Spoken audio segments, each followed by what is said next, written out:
Hello friend, কেমন আছো তোমরা? আশা করি ভালো আছো। সাম্প্রতিককালে তরুণ ইউটিউবারদের মধ্যে সবথেকে জনপ্রিয় হচ্ছেন তৌহিদ আফ্রিদি। কোঠা আন্দোলন নিয়ে তৌহিদ আফ্রিদি কোনো প্রতিবাদ করেননি বলে জানা গেছে। তৌহিদ আফ্রিদি আমাদের সবাইকে গতকাল লাইভে এসে জানান তিনি আর ইউটিউবিং ফেসবুকিং করবেন না।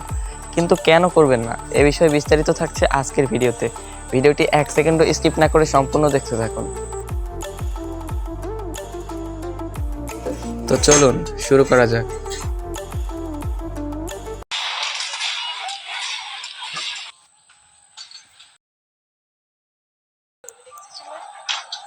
আসসালামু আলাইকুম।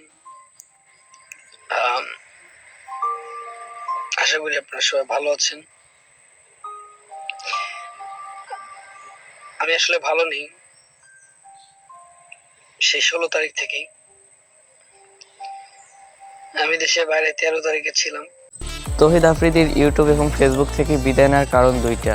প্রথমত তার বাড়ি ভাঙচুর করা হয় এবং জানা গেছে তার 13টি গাড়ি পুড়িয়ে দেওয়া হয় এবং তার বাবার যে এমটিভি চ্যানেলটা ছিল সেটাকেও নাকি পুড়িয়ে দেওয়া হয়। সে লাইভে এসে আরও বলেন যে তার নাকি 13 তারিখে ফ্লাইট ছিল, 13 তারিখের ফ্লাইটটা কোনো কারণবশত ক্যান্সেল হয়ে যায়, তাই সে বাংলাদেশে আসতে পারেনি এবং পরিস্থিতি ঠান্ডা হওয়ায় সে 19 তারিখে বাংলাদেশে ব্যাক করে।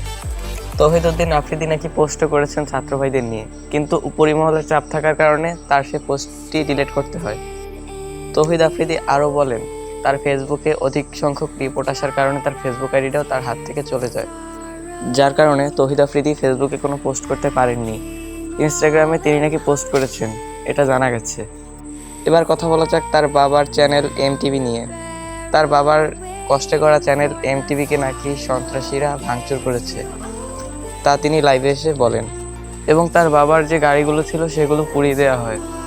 সব দিক বিবেচনা করে দেখা যায় যে তৌহিদ আফ্রিদির উপরে এটা অন্যায় হয়েছে। সো তৌহিদ আফ্রিদি কি ইউটিউবে ব্যাক করবে? তোমরা কমেন্টেই জানাও।